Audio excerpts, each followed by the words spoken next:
This is Block 10 to 60, Section 3 Social Upheaval, with the section The Free Speech Movement.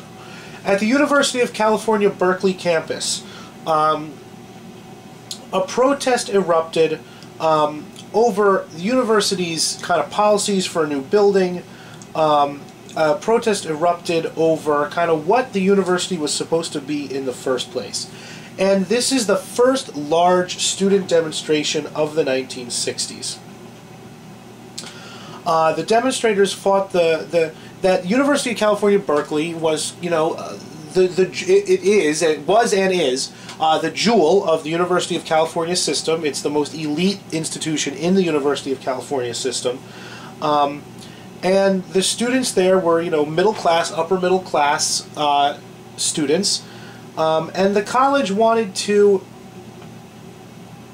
ban using the college's space for political purposes and wanted to funnel free speech onto specifically located places on campus.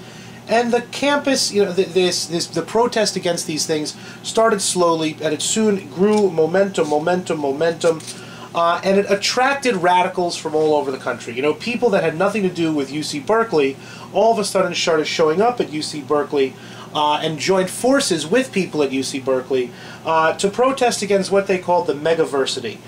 They said that the University of California, Berkeley was not promoting, you know, humane liberal values of well-rounded liberal education, but UC Berkeley, through its contracts with defense industries and the government and other corporations, was promoting corporate values, military values, imperialistic values, rather than the interests of urbane, liberal, humane values. To many people in the United States, you know, this new phenomenon, these campus protests, to the point where they kind of took over the chancellor's house, and they started to take over buildings, and they refused to go to class by the thousands, shut the university down. To many people in America, these were, you know, these were the idealists, you know, of America. It was a positive thing, you know, that if you had gone back a different generation, you know, these were the people that had, you know, struck west to Oregon, and or these were the people who fought for women's suffrage, or who were abolitionists. You know, there's a streak of idealism in the United States, in the American people, and to a lot of people, the protesters at Berkeley, you know, represented this idealistic side of the United States. But to many other Americans, you know, these children of middle-class privilege, you know, are sitting there in college where they would not be subject to the military draft. Remember, if you were in college, you got exempted. They were sitting there complaining about being in college. And, you know, if they weren't in college, they would have risked being sent to Vietnam.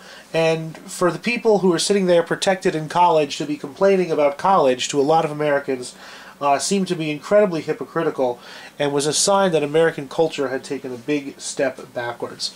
The free speech movement in the end succeeded in getting a lot of their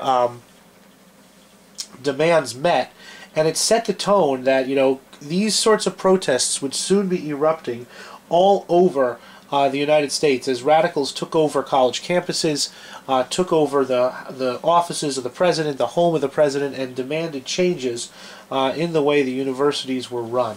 It became a common thing on America's college campuses at the time.